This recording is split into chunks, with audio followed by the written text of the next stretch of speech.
Tudo bem? Apocalipse capítulo 2. Estamos aí olhando a igreja de Esmirna. Cada uma das igrejas, das 7 igrejas, tem uma história, um contexto. E eu vou tentar dar o contexto de cada igreja. Então, eu gosto dessa parte histórica, eu acho que é importante para você entender o cenário. Sem você entender o contexto da igreja, você não consegue entender o todo. E por quê? Porque quando Jesus fala com a igreja, ele fala com a igreja a partir de algo relacionado. Eu quero que você, desculpa, para não confundir vocês. Lembra que o livro é dividido em 3 partes? Jesus falou, as coisas que vistes, ele apareceu lá, roupa branca, cabelo branco, olhos de fogo, toda aquela visão, você precisa guardar, porque aspectos dessa visão vão aparecer na vida quando ele vai lidando com as igrejas. Apocalipse capítulo 1, versículo 18, olha o que ele disse. Tá bom? Eu sou aquele que estive morto, e eis que estou vivo pelos séculos dos séculos. Ele disse isso.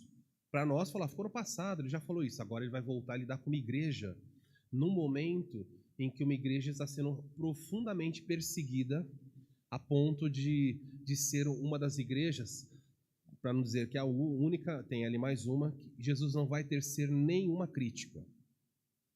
Jesus vai criticar cada uma das igrejas, vai elogiar, lembra que eu falei a maneira como ele lida, mas ele olha para essa igreja está sofrendo tanto, que Jesus diz, eu não vou dizer nada para vocês negativo. Ele sabe das lutas dessa igreja. Então vamos entender um pouquinho sobre a igreja de Esmirna. Pecado de Éfeso já vimos semana passada, as últimas semanas, não é? A igreja doutrinária, mas que perdeu o primeiro amor. Vamos ver agora a igreja de Esmirna. Se você quiser colocar um título para cada igreja, Éfeso, a igreja que perdeu o amor, e Esmirna, a igreja perseguida. Vamos olhar sobre essa perspectiva. Apocalipse 2, 8 a 11. Ao anjo da igreja em Esmirna, escreva: essas coisas diz o primeiro e o último, aquele que esteve morto e tornou a viver.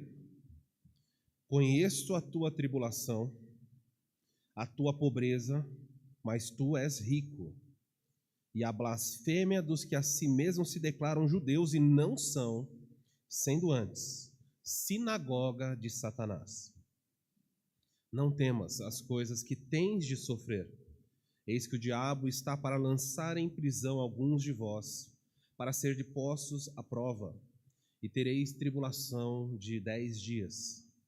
Sê fiel até a morte, e dar-te-ei a coroa da vida. Quem tem ouvidos, ouça o que o Espírito diz às igrejas. O vencedor, de nenhum modo, sofrerá o dano da segunda morte. Então vamos olhar para essa igreja e vamos ver alguns aspectos. Sofrimentos e livramentos, esse é o tema. Como lidar com o sofrimento quando é necessário sofrer? A Bíblia vai mostrar coisas, são textos que muitas vezes as pessoas não gostam de estudar, porque são textos que colocam sobre os crentes um peso. A igreja de Esmirna vai trazer um assunto que é muito, muito raro ser ensinado nas igrejas da atualidade. Hoje, as pessoas vão para a igreja, elas querem ouvir sobre vitória financeira, elas querem ouvir sobre vitória na saúde, querem ouvir sobre livramento, prosperidade, cura, e um ano melhor, sempre melhor, as coisas vão... Mas não vai ser... Essa igreja desejava isso, mas foi uma igreja extremamente perseguida. E esse tipo de perseguição, graças a Deus, no nível em que eles estiveram, nós não temos aqui no Brasil, pelo menos não é do conhecimento público. Mas é preciso que você olhe para o que eles passavam e comece a refletir, será que estou sendo justo diante de Deus ao reclamar dos problemas que eu enfrento? Será que os meus problemas se comparam ao que esse povo, aos nossos irmãos do passado e alguns irmãos da atualidade em outras localidades enfrentam? Será que é justo eu reclamar tanto com Deus do que eu passo? E aí vamos refletir a respeito disso. O texto aí eu já li, não vou ler de novo, tá bom? A verdade central é aquele ensino que vem do texto. Hoje vamos aprender o seguinte: o sofrimento não deve impedir a fidelidade do cristão. Vou repetir: o sofrimento, em hipótese alguma, deve impedir com que os crentes tenham ou mantenham fidelidade. É muito comum e muito triste ver isso. É mais fácil as pessoas abandonarem a igreja por causa do sofrimento. Elas falam assim: por que eu vou ser fiel a um Deus que me abandonou? Chega uma crise e ele fala: mas por que eu vou manter fidelidade? É legal manter fidelidade quando tudo vai bem. E desenvolvem o espírito ou a teologia que o diabo quis incorporar à vida de Jó. Quando Deus falou em Jó capítulo 1 para Satanás: vistes o meu servo Jó? Homem justo e íntegro, e em toda a terra não há como ele. O diabo sabia que era verdade, mas o diabo colocou uma acusação sobre Jó e uma secundária sobre o próprio Deus, e disse: é claro, o Senhor o abençoa com toda sorte de coisas. Olha a sua família, 10 filhos extraordinários, 7 homens, 7 e 3 mulheres, todos bem de saúde, todos ricos. Ele é o homem mais próspero da terra. O Senhor tem dado tantas coisas para ele. Claro que ele vai te louvar. Em outras palavras, o diabo chamou Jó de interesseiro, dizendo: ele só te adora porque o Senhor dá. E o Senhor é um bajulador. O Senhor só recebe adoração porque o Senhor faz algo. Checkmate em Deus. E Deus falou: ok, então quer dizer que ele só me adora porque eu dou coisas? É isso aí. Pode tocar em tudo que ele tem.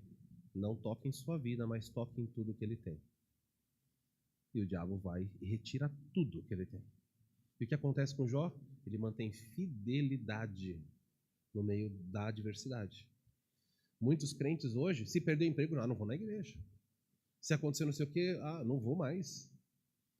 Qualquer coisa é razão para alguns crentes abandonarem, deixarem a igreja. Coisas que são absurdas de se ouvir. Briguinhas, desavenças, criancices na igreja. Anos atrás eu ouvi de uma pessoa que não vinha na igreja porque não deixaram a pessoa, não na nossa igreja, mas ouvi o relato de uma pessoa que não vinha mais da igreja porque não pôde, na cantina, deixar anotada a coxinha que queria comprar. Ela abandonou o povo pelo qual Cristo morreu na cruz, porque naquele dia, por uma ordem, porque estava tendo problemas, as pessoas compravam e não pagavam depois, e deu uma ordem geral, falou: não pode mais marcar, tem que comprar à vista. E a pessoa disse: se não confia em mim, não venho mais à igreja. E abandonou o corpo de Cristo, por causa de uma coxinha. A fraqueza que tem tomado conta das igrejas é brutal. Vamos pensar um pouquinho aqui, então, como o sofrimento não deve impedir a fidelidade do cristão. O objetivo da mensagem, não vamos terminar hoje, vamos caminhar algumas semanas nessa carta de Esmirna. Quais são as lições do sofrimento? O sofrimento tem lições. Claro que também você aprende na abundância, na prosperidade. Mas você aprende também no sofrimento. E nós nos abrimos mais para aprender no sofrimento. Isso é tão fato que, por exemplo, quando é que você aprendia que algo era errado? Você fazia algo errado, às vezes você aprende porque o pai e a mãe dizem: não faz. E a criança, por uma graça de Deus, naquela hora ouve e fala: meu pai tem razão, minha mãe tem razão, não vou fazer. Não põe o dedo na tomada. Vou dar um exemplo. Não põe o dedo na tomada. A criança pode ouvir e falar: não vou fazer. Ou ela pode decidir colocar o dedo lá. E quando o sofrimento vier, o que o coração dela faz? Aprende. A dor faz. Por que Deus fala: corrija os seus filhos? O que é corrigir? É produzir uma dor dentro de certos limites para que haja um aprendizado. Se você encostar numa panela quente, dói. Você aprendeu. Você não precisa encostar 2, 3 vezes. A dor ensina. Então, olha, existem lições do sofrimento e você aprende melhor. Um filho ouve as lições, o filho de Deus ouve melhor depois que Deus nos corrige. O coração fica mais maleável. E nós ouvimos, falo: Deus. E eu poderia caminhar. O Salmo 119, Davi diz assim: antes do Senhor me corrigir, andava eu errante, mas agora que o Senhor me corrigiu, eu acolhi a sua palavra. É assim. Deus corrige, nós aprendemos melhor. Vamos lá. Deixa eu caminhar um pouquinho aí. Então está o mapa da região da Grécia, Turquia. Então nós já vimos Éfeso. Lembra que João estava na ilha de Patmos. Aqui ele tem a visão, mas ele vai escrever o livro de Apocalipse quando ele está em Éfeso. E a primeira igreja já estudamos. A segunda igreja que ele vai tratar, que Jesus mandou escrever, é a igreja de Esmirna. A igreja de Esmirna, ela fica mais ou menos a 55 quilômetros ao norte da cidade de Éfeso. Para você se situar, é mais ou menos a distância aqui de Bragança até Mariporã. Então, imagina que naquela época a carta chegou aqui, não tem nada, nenhum meio eletrônico, a carta era lida, copiada, e alguém levava a carta até a próxima igreja por estradas. Não demoraria muito. Quanto tempo vocês acham que demoraria para alguém pegar uma carta de papel, ir num cavalo ou a pé e daqui até Mariporã? Mesmo que demore 1, 2 dias, a carta chegaria na mesma semana. A carta seria copiada lá e passaria então para outra igreja. De modo que o livro inteiro de Apocalipse foi produzido aqui e depois foi feito cópias. E as cartas todo mundo teve, e isso é tão verdade que você está sentado aqui no Brasil, nos confins da terra que é aqui, com a carta que João escreveu, lendo não só a carta, mas toda a escritura. Vamos ver algumas informações importantes. Esmirna é uma cidade que existe, continua existindo até hoje, ela recebe o nome hoje de Izmir. É uma cidade ao sudoeste da Turquia, aí eu já mostrei para você. É a terceira maior hoje, ainda continua sendo. Em 2009 ela tinha uma população de 3 milhões de habitantes. Para você ter uma ideia, a Bragança tem 200 mil. Para você ter uma ideia do porte dessa cidade. Na época, era uma cidade, naquela época, que já tinha um número expressivo. Acho que de 300 a 400 mil habitantes. Então, na época em que o livro de Apocalipse foi escrito, a cidade de Esmirna era uma cidade portuária. Então tinha acesso, ficava rica por causa do porto mesmo, quase o dobro da nossa cidade naquela época do passado. É muita gente para uma cidade só. A cidade ela disputava com Éfeso qual era a cidade mais importante por causa do comércio. A cidade originalmente foi estabelecida séculos antes de Cristo, na bacia do Mediterrâneo. Qual o nome Esmirna? Por que recebeu esse nome? Segundo os estudos etimológicos que lidam com a origem da palavra, o termo grego significa, na nossa língua, mirra. Então, Esmirna é a mesma coisa que mirra, que é uma especiaria amarga. Mirra é amarga, mas se você apertar a mirra, ela produz um aroma agradável e suave. Então, preste atenção que você vai começar a ver paralelos agora.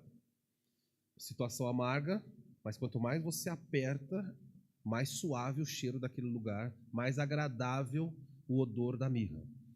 E de alguma maneira, os crentes são chamados para serem isso. Quanto mais difícil uma situação, um crente pode exalar mais o perfume de Cristo. Nós precisamos entender isso. Eu já dei esse exemplo para vocês. É lindo ver vocês domingo aqui pós-domingo, mas cada um de nós é como chá na caixinha.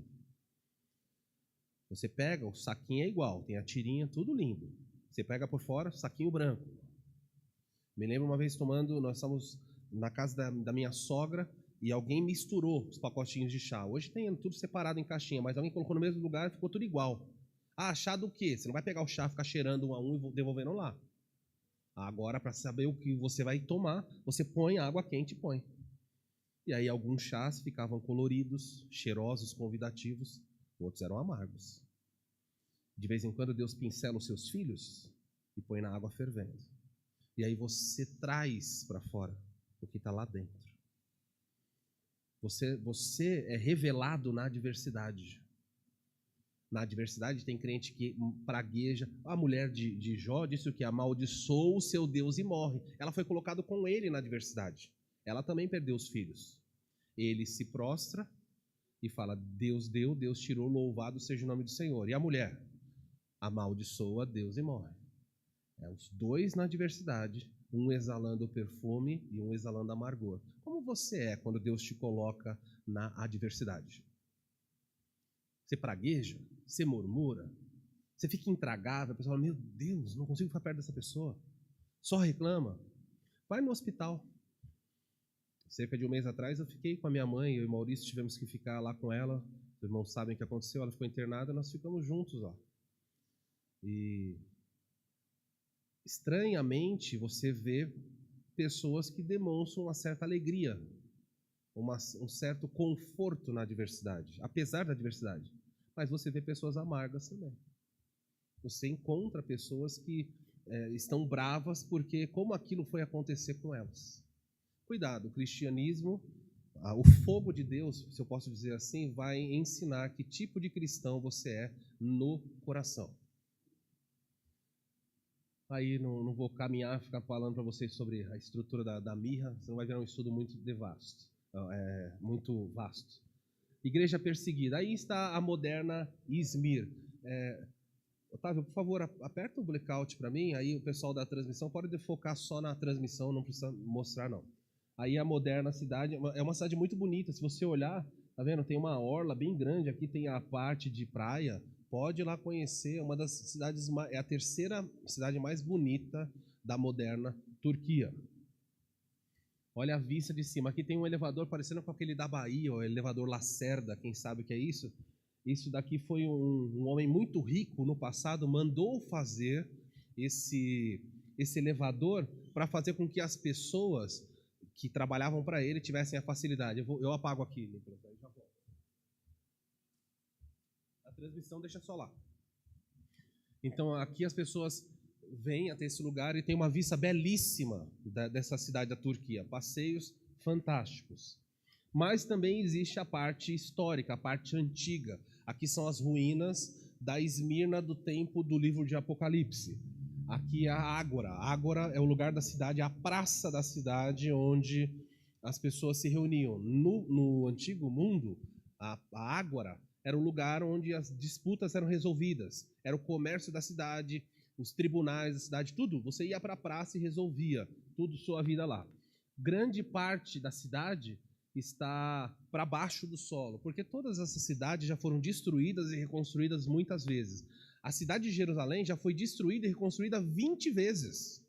Então você imagina, isso vai construindo por cima. Por isso eles vão fazendo escavações, vão descobrindo coisas. Essa cidade também já foi destruída e reconstruída algumas vezes, não tanto quanto Jerusalém. Aqui eu coloquei um videozinho para vocês terem uma ideia. Aí vocês não precisam ir para a Turquia, não gasta, por aqui já estou encurtando o seu passeio. Tudo isso eles estão aqui separando partes de ruína para reconhecimento, tentar montar esse quebra-cabeça como um passeio turístico para que as pessoas conheçam. A parte da Ágora, aqui era o grande templo de Dionísio, aqui está escrito algo ali em cima, eu acho que estava escrito César, não deu para ler direito na imagem, tentei ler. Então aqui você vê que os arcos eram feitos com pedras, ó. Aqui, certamente o apóstolo João, o apóstolo Paulo andavam por esses lugares. A água saía aqui, as pessoas então, quem queria beber, bebia água nesses lugares, lavava a mão nesse lugar, tal. Esse é um pouquinho da vida da Turquia, da antiga cidade de Esmirna. No contexto histórico da cidade, é um contexto de profunda perseguição. Uma das cidades que mais perseguiu por causa do culto ao imperador, foi imposto sobre eles uma perseguição muito severa. As pessoas eram torturadas e mortas com requinte de crueldade, de modo que as pessoas tinham medo na cidade de Esmirna, de viver naquela cidade. Todas as cidades do Império Romano perseguiam os cristãos. O que acontecia? Pode continuar, vou acender. O que acontecia na prática? O Império Romano permitia, todos tinham que adorar o imperador. O culto ao imperador foi instaurado. Porém, os judeus se negavam absurdamente, falando, nós não vamos adorar ninguém. E como os judeus eram um povo que se inflamava e reagia, eles conseguiram do Império Romano, os imperadores entenderam que era um barril de pólvora mexer com os judeus. Então eles deixaram os judeus eram o único povo que não precisava prestar culto ao imperador. Eles eram uma religião lícita, eles eram uma religião autorizada pelo governo. Por isso não tinham problema. O que acontece? Os cristãos surgem do judaísmo, em Atos capítulo 2. Para os romanos, eles olham para os crentes, olham para os judeus e falam, é o mesmo povo. Já que os judeus não queimam incenso a César, e o cristianismo é só uma facção dentro do judaísmo, então o cristianismo também não vai ser perseguido. Acontece que no ano 70 da nossa era, o general Tito, chega em Jerusalém, cerca Jerusalém, destrói Jerusalém e expulsa os judeus. Os judeus espalham pelo mundo inteiro. Mas fica um grupo lá ainda, os cristãos, que eles não são dos judeus. E o Roma, pela primeira vez, percebe o seguinte: ué, por que os judeus foram embora e os cristãos ficaram? E Roma percebeu que os cristãos não eram um braço do judaísmo. E já que não é um braço do judaísmo, então vocês não têm o direito que o judeu tem de não adorar César.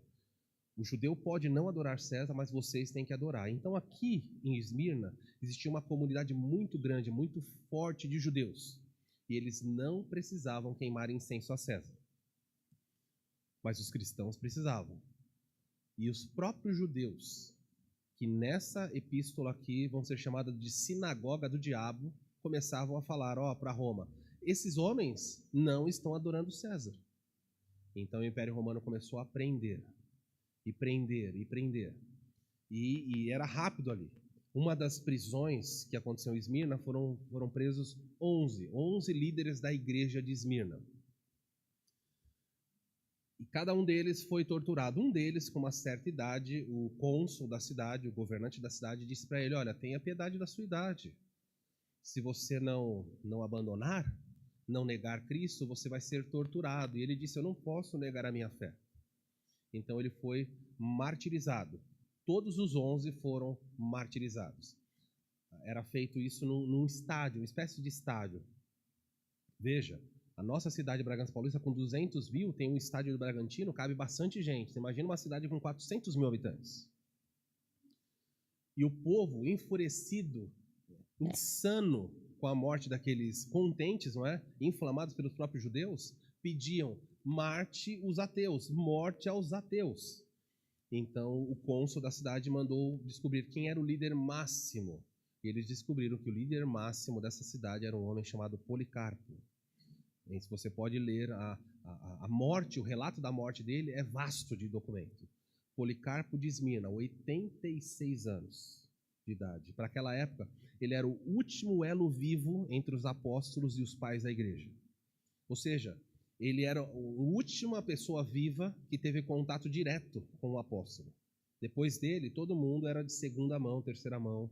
Ele ouviu João, ele falava com João diretamente, 86 anos de idade. Nasceu no ano 59.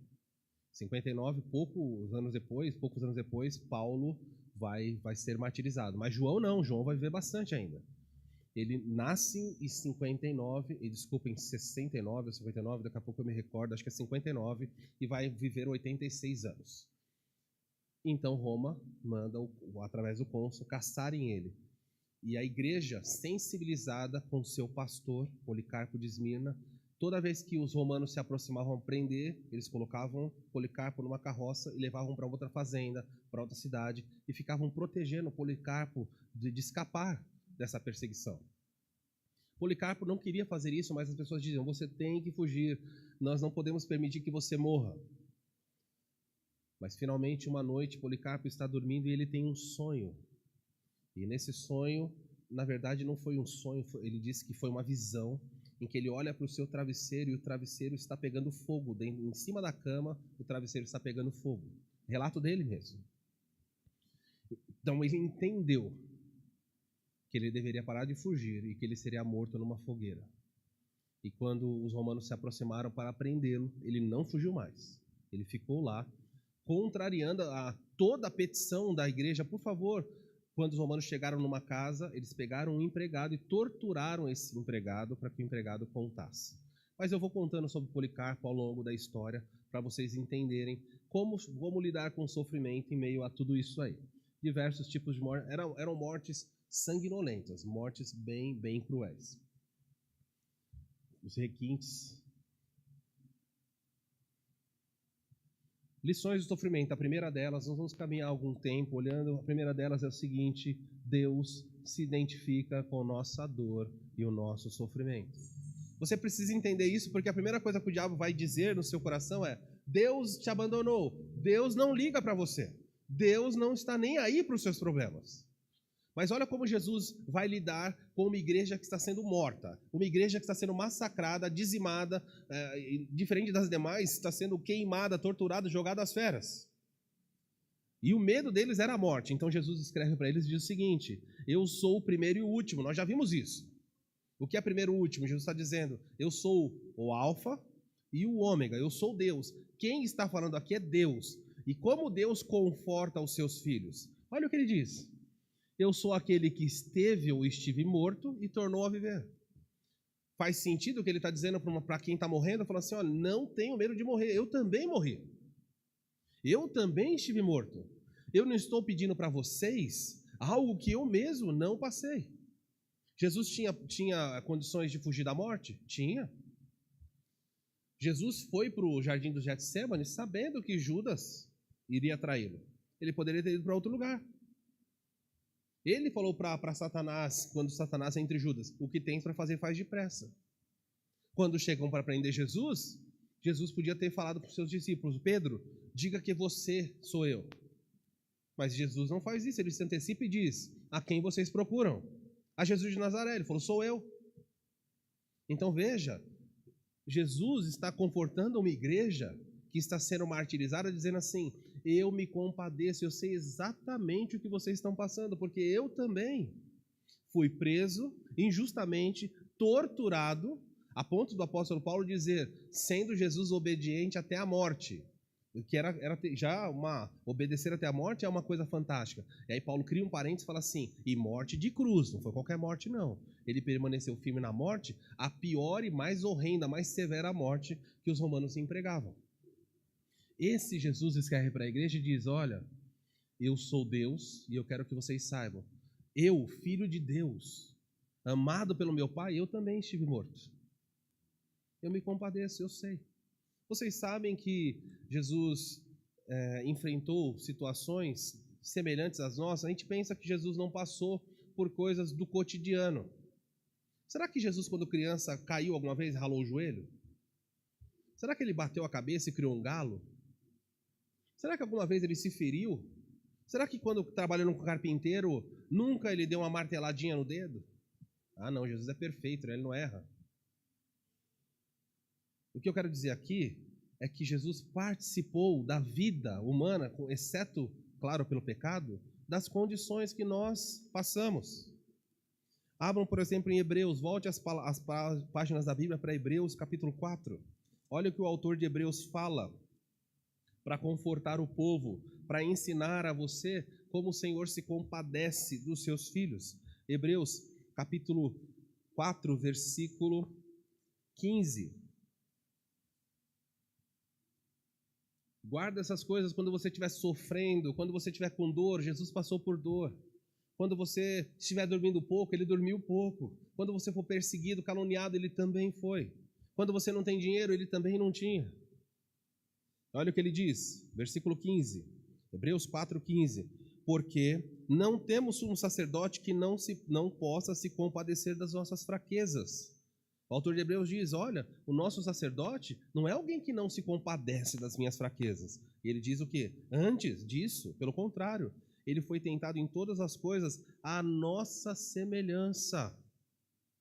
Ele passou pelas privações que você passa. Tem gente que fala assim: é fácil ser filho de Deus, né? Jesus foi passar 40 dias no deserto. Passou, quando ele começou a ficar com fome, ele falou para o estômago: pare de ter fome. Pronto. Não tem problema nenhum. Mas não é isso. Ele enfrentou as mesmas adversidades. Como Jesus foi traído? Você já foi traído uma vez? Ele foi. Já foi traído por amigos do círculo íntimo? Ele também já foi. Pessoas já te incentivaram a fazer uma coisa errada, até a pessoas que achavam que estavam fazendo uma coisa boa, não é? Pedro falou: tenha piedade de ti, não vá para Jerusalém morrer. Jesus falou: para trás de mim, Satanás. Queridos, o Senhor Jesus passou. Eu não sei se você tem problema com seus familiares. Talvez você tenha alguém que tem problema aqui com filhos. Talvez você tenha problema com irmãos.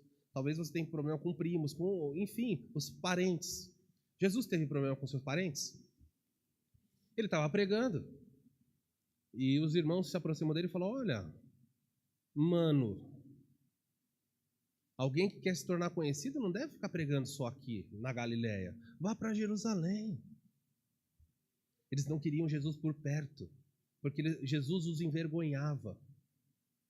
Você sabe que, eu vou contar um segredo para você, eu acho que não é segredo, que tem gente da sua família que tem vergonha de você? Você fala, tão fanático.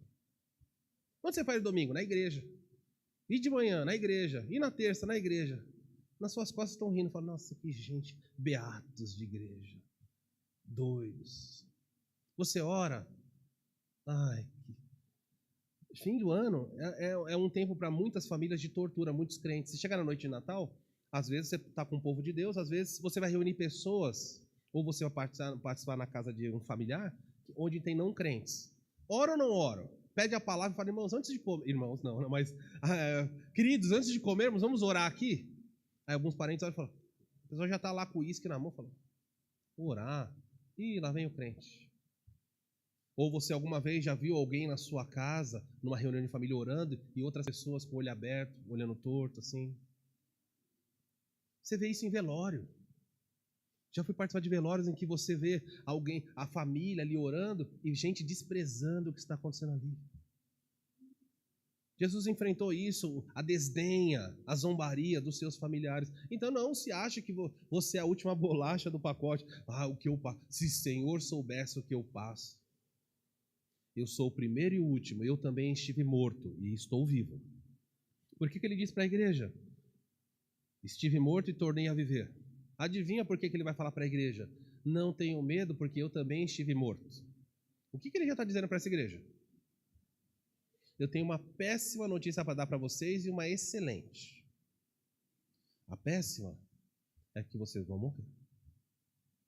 Sério? Todos? Não, todos não. Vocês vão morrer. Mas eu tenho uma notícia boa. Eu também já estive morto. E olha como eu sou agora. Eu estou vivo. E vou viver sempre. Você precisa aprender. Quando o problema chegar, Deus se identifica com a sua dor. Ele não está lá no céu. É a diferença do cristianismo e as religiões do mundo. O budista, ele não olha para Buda. Buda não se importa para eles. Sabia disso? Alá não é um Deus pessoal, ele não se importa com os muçulmanos. Ele não é um Deus que encarnou, que assumiu forma humana para trocar de lugar com os seus súditos. Mas o Deus da Bíblia desceu à terra, se tornou carne mortal para morrer no meu e no seu lugar. E a Bíblia diz ainda, quando ainda éramos inimigos. O próprio Jesus falou, ora, alguém morrer por um amigo? Eu entendo. Talvez você morra pelo marido aqui, pelo filho, por alguém que você ama, mas você morreria pelos bandidos? E Paulo diz, ele deu a vida quando ainda éramos os seus inimigos. Então ele se compadece. Ninguém aqui falou, Deus vem me salvar, ele veio. A Bíblia diz que ele nos amou primeiro. Então você tem que entender, desculpe, em qualquer calamidade, em qualquer adversidade, lembre-se, Deus se compadece. Quando o diabo disser para você, Deus não se importa, lembre-se, ele se importa sim. Há uma segunda lição aqui. Eu não sei se é um vídeo, deixa eu ver aqui. Não, é o segundo ponto, diz assim: Deus conhece, ele não só se compadece. A segunda lição, pode voltar para Apocalipse, ele é um Deus que conhece. Apocalipse capítulo 2, versículo 9, vai dizer assim, primeira palavra do versículo 9, qual é que aparece para você? Conheço. Alguém tem outra palavra?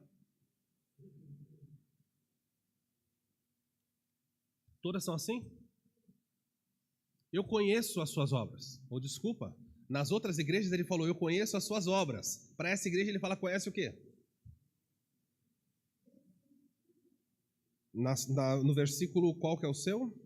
9. E depois, Eneida? Ok, eu conheço a tua obra e tribulação. A palavra ergo, em grego, não aparece nesse texto. Não aparece a palavra obra. Em grego está escrito assim, eu conheço a tua tribulação, eu conheço a tua adversidade e conheço a tua pobreza. Então Jesus diz assim, eu conheço o sofrimento pelo qual você passa. Eu não só me compadeço, mas eu sei. Tem crente que olha e fala assim, será que Deus sabe o que eu estou passando? Ele sabe. Às vezes o seu cônjuge não sabe, você está do lado, com a cabeça no travesseiro, chorando de noite em silêncio. Mas Deus sabe. Às vezes é uma tristeza tão grande que você não consegue verbalizar, você não consegue externar, mas Deus conhece.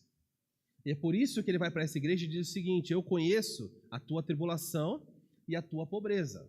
Tribulação e pobreza, elas estão ligadas aqui. Tribulação tinha a ver com o momento de luta pelo qual a igreja estava passando.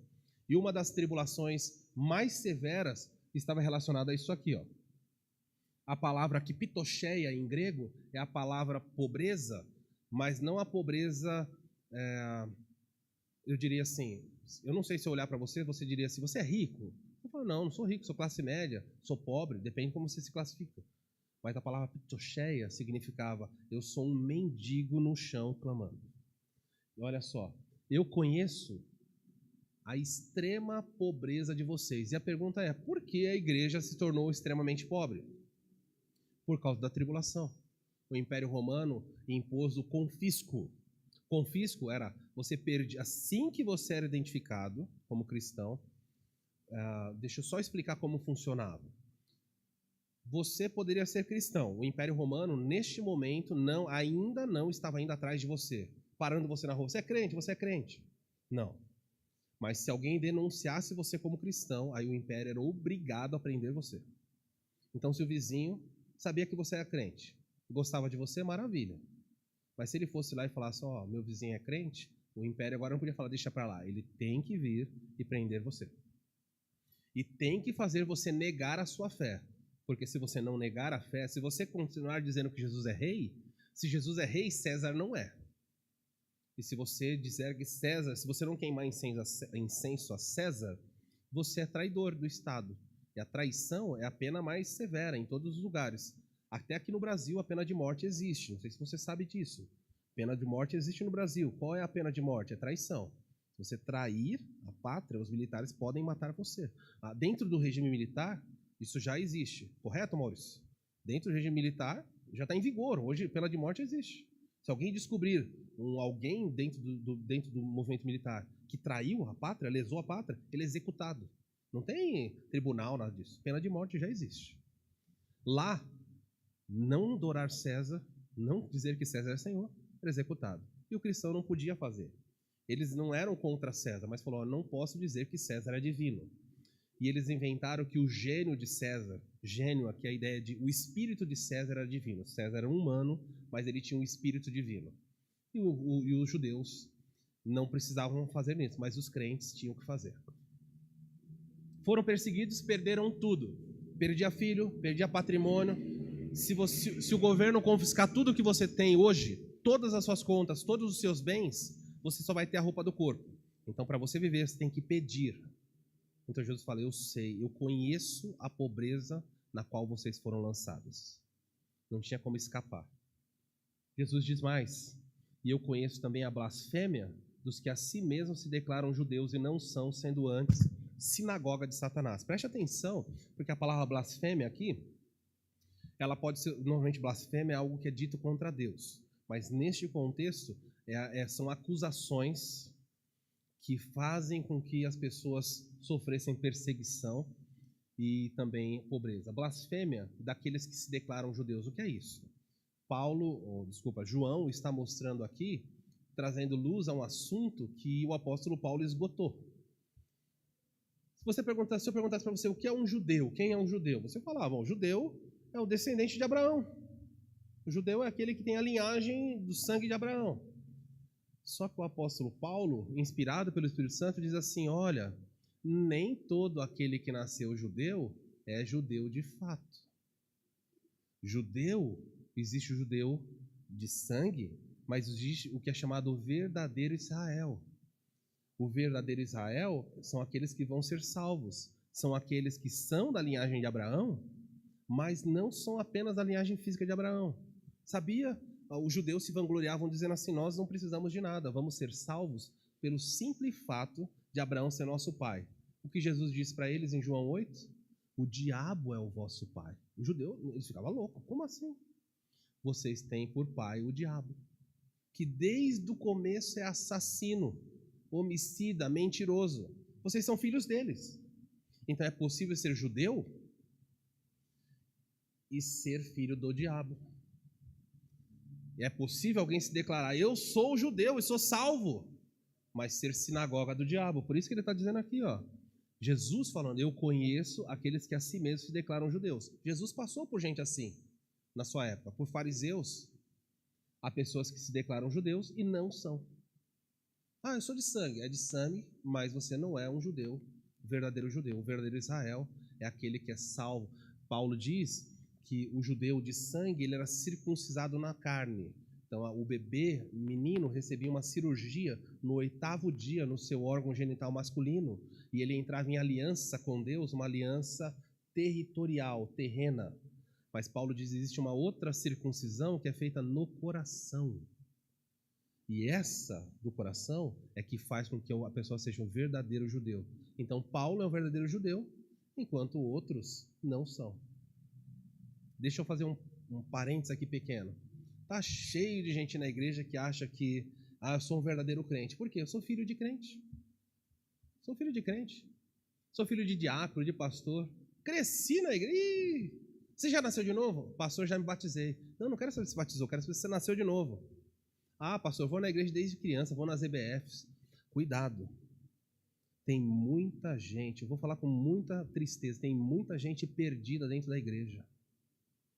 Muita gente acomodada, nunca teve circuncisão no coração, nunca entrou em pacto com Deus. São meros batedores de cartão. Domingo é ceia, eu vou na igreja. Quer saber se o seu coração é circuncidado, se você tem um pacto com Deus? Olha a sua vida com Ele quando ninguém mais está vendo. Durante a semana esse livro é manuseado por você? Você ainda tem esse hábito? Você já se pegou cantando louvores a Deus, os seus afazeres? Já se pegou conversando com Ele cotidianamente? Quando você peca, vem arrependimento? Ou para você, ser crente é vir à igreja domingo após domingo? Porque se é só isso, até o diabo vem, sem problema nenhum. O diabo planta os seus filhos na igreja. Jesus falou que o joio fica junto com o trigo. Vir à igreja, andar com a Bíblia, não faz você ser um verdadeiro crente, como também ter nascido de Abraão, não faz. E Jesus diz mais: esses judeus que estão matando vocês em Esmirna, eles não são judeus de fato, são de sangue, mas não do coração. E aí ele diz o seguinte: antes, pelo contrário, o que eles são? Sinagoga é a palavra que poderia ser traduzida para reunião. Jesus diz, eles se reúnem pelo poder do diabo, para servir o diabo. Meus irmãos, isso daqui é assustador. É possível você se reunir no nome de Deus para servir ao diabo. Vocês não têm ideia quantas igrejas nessa noite, quantas pessoas nessa noite estão reunidas no nome de Deus para servir ao diabo. Jesus fala: vocês se declaram crentes? Estou parafraseando o texto. Pelo contrário, vocês são igreja de Satanás. Pessoas estão indo na igreja, não é para me adorar, é para ter saúde. Vocês estão indo na igreja para ter prosperidade. Vocês estão indo na igreja por interesse. Vocês estão indo na igreja para fofocar, caluniar, difamar. Os seus interesses são os mais mesquinhos e perversos. Vocês são uma igreja do diabo. Agora, não vai ter placa na frente da igreja, né? Bem-vindo à igreja do diabo. Embora tenha em alguns lugares do mundo. Mas a pessoa, tem muita gente indo em igreja e sai rodando no corredor e gritando e cai no chão e fala: é o Espírito de Deus. No Canadá, anos atrás, você pode pesquisar na internet, existe algo chamado a bênção de Toronto. Pessoas caíam, vomitavam no Espírito. O pastor vinha à frente da igreja para pregar, as pessoas começavam a gargalhar. Toda a igreja, a unção do riso. O pastor não conseguia. Tem vídeos, estou falando para você, tem vídeo na internet. O pastor está na frente, quer pregar, e as pessoas gargalhando. Eu falo: o que é isso? Eu falo: olha, eu não estou me contendo, é o Espírito de Deus sobre mim. Irmãos, o diabo deitando e rolando. As pessoas estão atrás, não mais do eu creio, mas do eu sinto. Eu fui na igreja e não senti nada. É? Quem falou para você que você tem que sentir? Quem falou para você que é o campo dos sentimentos que determina se você está numa igreja séria, certa ou não? A fé vem pelo ouvir e ouvir da palavra de Deus. A voz do Senhor continua sendo ecoada. O chamado dele no púlpito, o chamamento continua a existir. O apóstolo Paulo diz que nos últimos dias as pessoas terão coceira no ouvido e elas se cercarão de falsos líderes segundo as suas cobiças. Ninguém mais quer ouvir sobre pecado, sobre fidelidade, sobre perseverança na adversidade. As pessoas eu quero conforto. Nós somos a geração do entretenimento. Cuidado, porque há muitas igrejas que são meras sinagogas do diabo. Mas tem o púlpito e tem a palavra de Deus. Avance as páginas para Apocalipse capítulo 13. Essa situação deplorável dentro das igrejas vai se agravar de uma maneira que quando surgir o falso profeta, quando surgir esse homem perverso que vai apoiar o anticristo, vamos conhecer ele mais à frente, olha o que diz sobre ele no versículo 11 do capítulo 13. Vi ainda outra besta, João diz. Besta aqui não é de gente boba, besta tem a ver com fera. Ele descreve como alguém, um animal poderoso, é isso. Vi então uma outra besta emergir da terra, depois eu explico sobre isso. Ela possuía 2 chifres parecendo o cordeiro. Veja, a aparência do falso profeta é a aparência de um cordeiro. Mas olha como o texto termina. Mas ele falava como dragão. Então veja, a Bíblia, eu não vou caminhar aqui nesse texto hoje, quando chegar eu explico. A Bíblia fala assim que o falso mestre, ele aparenta algo, mas o que aparenta o cordeiro, gente? Você olha para alguns líderes, quem já viu Dalai Lama? Nossa, e olha aquele homem, que piedade, olha, manso. Você não vê? Parece um paciente. A Bíblia fala, escuta a boca, quando ele abrir a boca para falar. Não é o que você vê, é o que você escuta. O ensino é do dragão. Olha para o Papa atual. Ele parece ameaçador para você, na sua presença? Um senhor de idade que merece respeito. Por onde ele anda, não parece uma pessoa frágil, dócil? A Bíblia fala assim, não olhe, escute, porque a fala é do dragão. E para não ficar nas outras religiões, está cheio de igreja. Que o pastor vem aqui e fala, amados, queridos. Mas quando abre a boca para falar, o ensino do dragão entra. Seja feliz. O Senhor te abençoe, esse é o ano da sua restituição. Você fala, ai que bênção. Vamos apagar as luzes, vamos gritar, vamos mexer com as emoções. E a fala do dragão continua falando. Aliás, o dragão fala mais dos púlpitos do que você gostaria de ouvir. É assustador. Jesus conhece tribulação, pobreza por causa da adversidade, e ele diz, cuidado com aqueles que se declaram uma coisa e não são. Pelo contrário, antes eles são sinagoga do diabo. Eu não vou conseguir avançar muito, eu acho que vou ter que parar nesse ponto aqui. Esse ponto eu já passei, desculpe. Há um plano definido para cada um de nós. O texto não vou terminar hoje, mas a parte do versículo diz assim, versículo 10. Não temas as coisas que vocês têm de sofrer. Eu gostaria que você pensasse um pouquinho sobre isso. Meu objetivo nessa noite, nessa parte da mensagem, é que você aprenda que o sofrimento não é desculpa para a falta de fidelidade. E eu gostaria que você entendesse que o Senhor Jesus se compadece com o que você sofre, Ele conhece a tua dor, mas Ele não vai relevar pessoas que mostram ser algo que não são. Ele sabe muito bem. Eu volto para Policarpo de Esmina, bispo daquela cidade, um homem de 86 anos. E é dito para ele assim, para a igreja de modo geral, Policarpo era o pastor da igreja, não temas as coisas que tens de sofrer. Qual é a parte nesse verso que você destacaria? Que palavra você destacaria? Temas. Ok. Temas. O que mais? Que parte você acha que seria uma parte, essa parte tem que ser destacada? Sofrer. Notaram que os irmãos já foram em 2 palavras, mas ninguém pegou as palavras anteriores.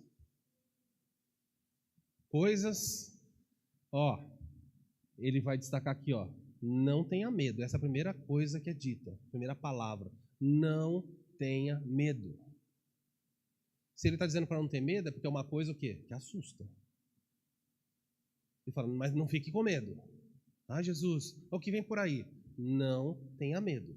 Vem algo ruim. Você não deve ter medo. Depois ele fala assim, não tema as coisas, algumas circunstâncias virão. E essa palavrinha aqui eu gostaria que a gente tivesse, que tens. Essa palavra traz o quê? Quando ele fala, não tenha medo do que você tem que sofrer. Você tem, é obrigatório, é necessário. Você não vai escapar disso. Você sabia que Deus tem um plano para você? E o que Ele traçou, você não vai escapar? Eu gostaria de ser diferente. E você pode ligar para a igreja e falar, pastor, ore por mim, para que Deus me salve. Se esse for o plano de Deus, se esse for o caminho que Deus traçou para você, nós vamos clamar para que a graça de Deus cubra você. Mas você vai passar por ali. Não há ninguém que possa te livrar. Isso significa que você não deve pedir livramento? Não. Você deve orar por livramento porque você não sabe o plano de Deus. Mas você precisa entender, cada um de nós entenda isso. Existem coisas que você tem que passar que eu não tenho. Existem coisas que outros têm que passar aqui que outros não têm. Talvez você passe por situação de divórcio, de luto, de desemprego, de uma doença terrível que não tem cura, de uma tragédia que se abate. E você fala, pastor, por que os outros da igreja não passam por isso? Não sei. Porque há coisas que você tem que sofrer. E outros não. Ah, meu filho nasceu cego. Por que eu? Não sei. Você tem que passar por isso. O meu filho nasceu autista. Pastor, eu queria viver tanto tempo. Perdi isso, perdi aquilo. Você tem que passar. E nós precisamos entender isso. Nós achamos que na igreja tem que ser igual para todo mundo e não é. Uns têm 10 casas, outros vivem de aluguel. Um anda a pé, outro tem 10 carros. Um tem saúde para dar e vender, outro tem dores e sofrimentos. Um tem família toda cristã, outros vivem na casa no inferno, perseguido o tempo inteiro. Clama, chora, Senhor, por favor, eu não aguento mais. Você tem que passar por isso. É o seu deserto. É o seu tempo com Deus. Agora, se você não entender isso, você vai ficar aquele crente imaturo. Você olha para o lado e fala, por que eu estou sofrendo e ele não? Por que ele ganhou sorvete e eu não? Por que ele tem roupa nova e eu não? E a resposta vai ser a mesma, eu não sei. Mas eu sei que o que Deus reservou para você é seu. E se Ele reservou um momento de dor, você vai passar. Mas sabe o que é lindo? É que você não passa só. Essa é a beleza de Deus. Ele não fala para você, vá. Mas Ele segura a sua mão e fala assim, vamos. Essa é a diferença do Deus da Bíblia. É o Deus que vai para a cirurgia com você, é o Deus que está na UTI com você, é o Deus que está no luto, no divórcio, na tragédia, Ele está com você. Eu falei, eu sei que você tem que passar, porque eu estabeleci, mas eu estou com você. Estão cansados? Querem ouvir o final da história de Policarpo? Finalmente torturaram o rapaz e obrigaram ele a contar onde estava o bispo de Esmirna.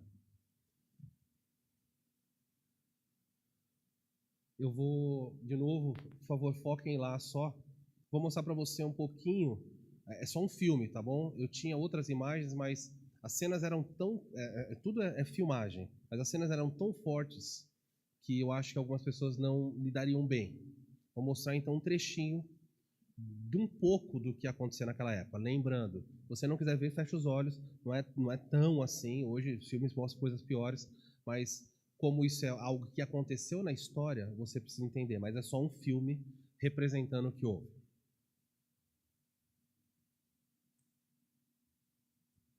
Rules today, Christ shall rule forever. Esse é um trecho de um filme. Who is that man? I Como os crentes eram torturados e executados. But he said Christ would replace me. What sort of... Os crentes estão na arena. As feras vão matá-los.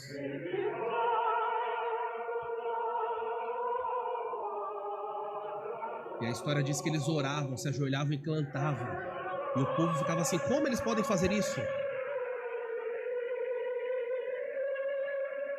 Jesus diz, não temas as coisas que tens de sofrer.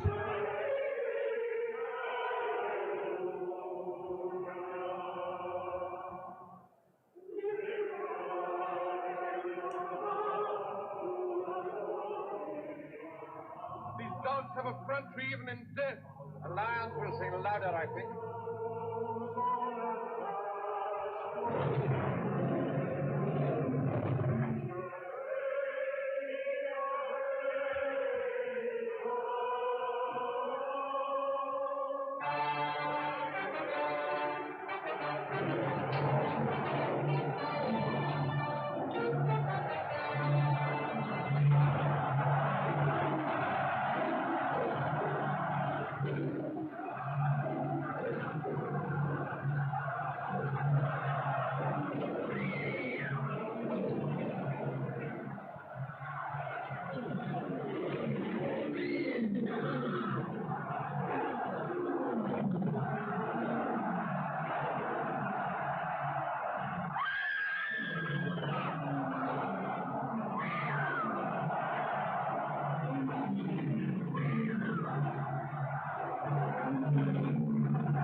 Desculpa, pode deixar. Deixa eu permanecer na sequência. Isso que aconteceu é um filme chamado Covardes.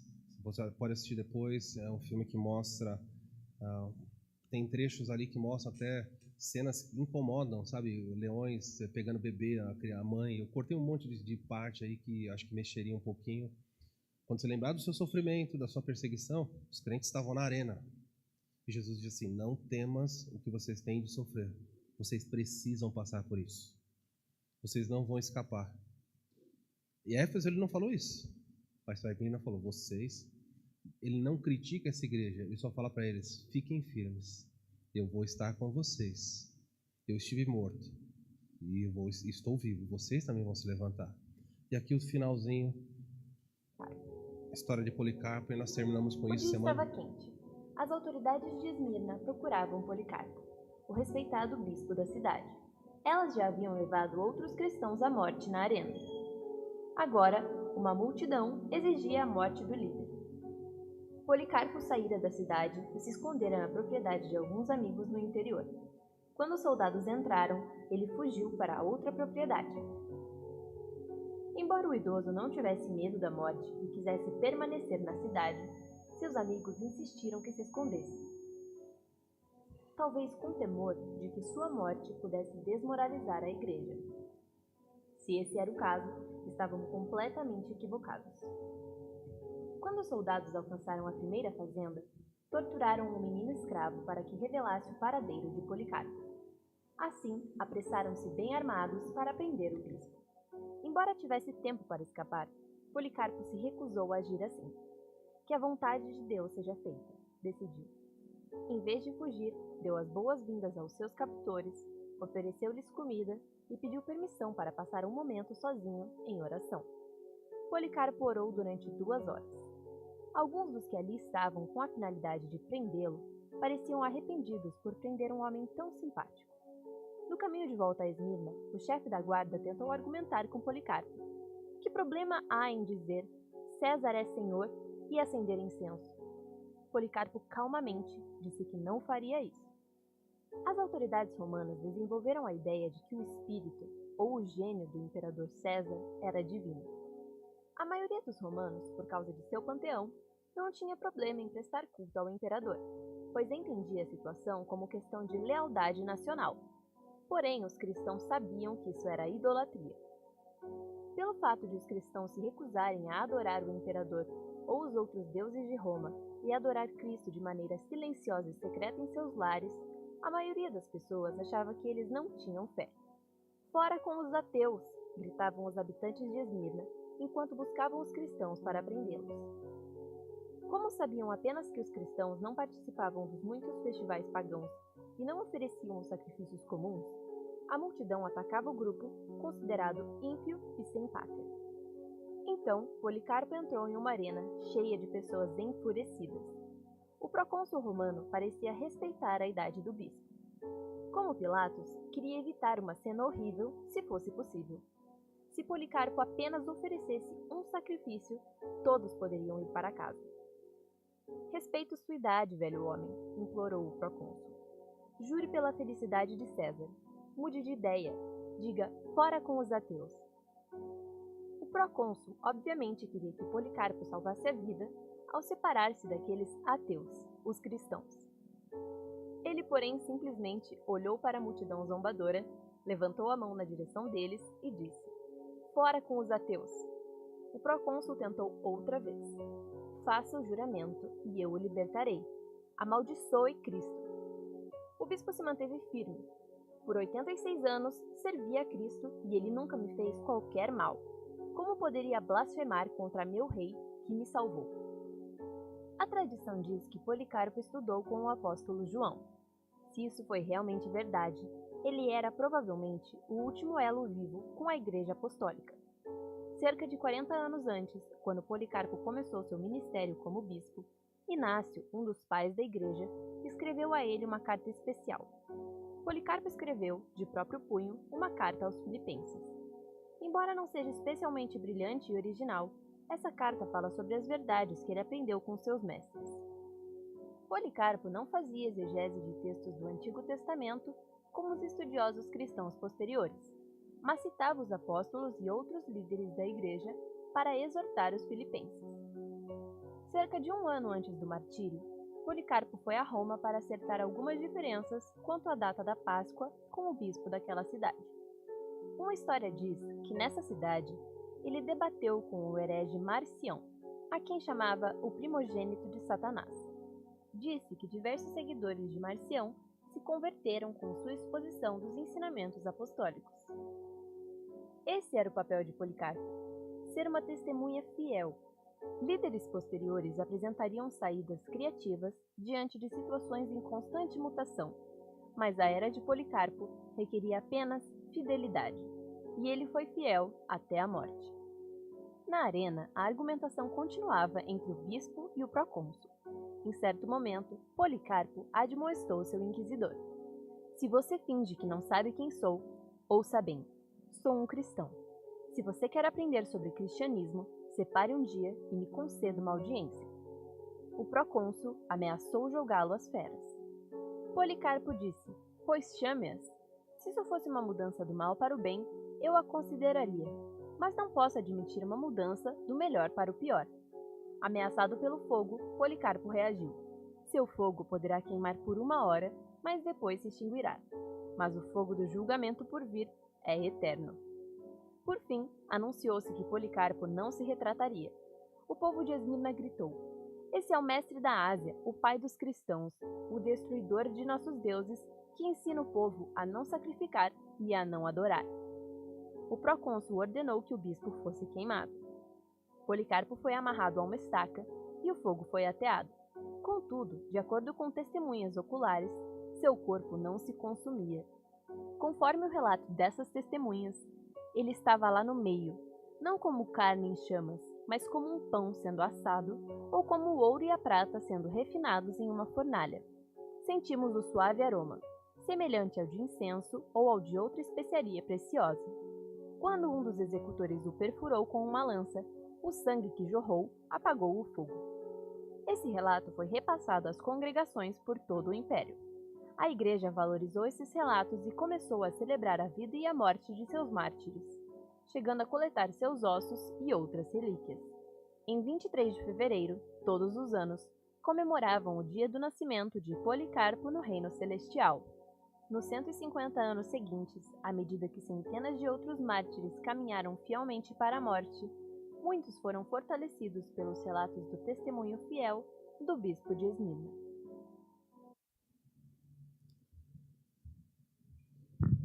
Pode acender. Eu vou terminar aqui. A semana que vem eu explico os detalhes da morte dele e por que o corpo dele não pegava fogo e as coisas que aconteceram na trajetória.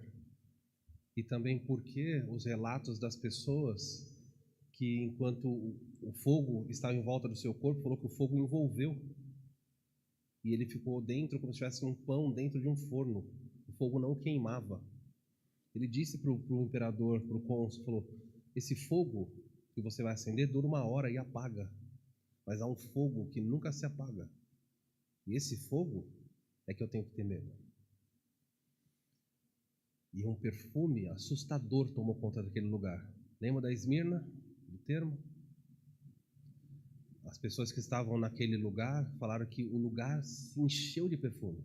Claro, isso aqui eu estou falando de relatos, não é Bíblia. Estou contando da tradição do que aconteceu. Mas toda a chegada dele a esse lugar aqui foi marcada por muitos episódios, muitas coisas bonitas. Hoje eu vou parar. É o suficiente para que você reflita um pouquinho a respeito do que nós ouvimos. Semana que vem vamos continuar vendo a igreja de Esmirna. Deus se compadece do sofrimento dos seus. Deus conhece a sua dor. E Deus quer que você seja fiel, independente daquilo que você tem de passar. Porque você vai passar pelo que Ele estabeleceu. E ninguém pode te livrar disso. Vamos orar. Pai, nós olhamos para textos como esse com grande temor. Nós precisamos aprender, Senhor. Em primeiro lugar, escapar das mentiras que Satanás sussurra ao nosso coração. Talvez hajam irmãos aqui que se sintam abandonados. Olham para as lutas, para a zombaria dos familiares, das pessoas no trabalho. São alvo de brincadeiras, na frente ou pelas costas. Sofrem, choram. Elas precisam saber que o Senhor Jesus também passou por isso. O Senhor é um Deus que se compadece. E nós precisamos continuar marchando, Deus. O Senhor não nos chamou para ficar parado à beira da estrada, não nos chamou para dar as costas e abandonar o exército celestial.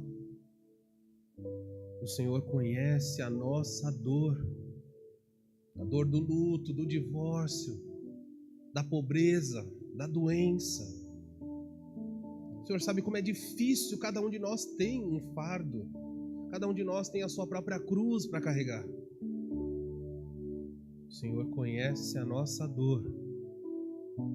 Obrigado, Senhor, porque o Senhor não é indiferente, o Senhor é um Deus próximo. E eu sei que há coisas que eu tenho e que os meus irmãos individualmente têm que passar. Mas obrigado porque o Senhor não nos deixa ir sozinho. Sua palavra diz que ainda que andemos pelo vale da sombra da morte, o Senhor está conosco.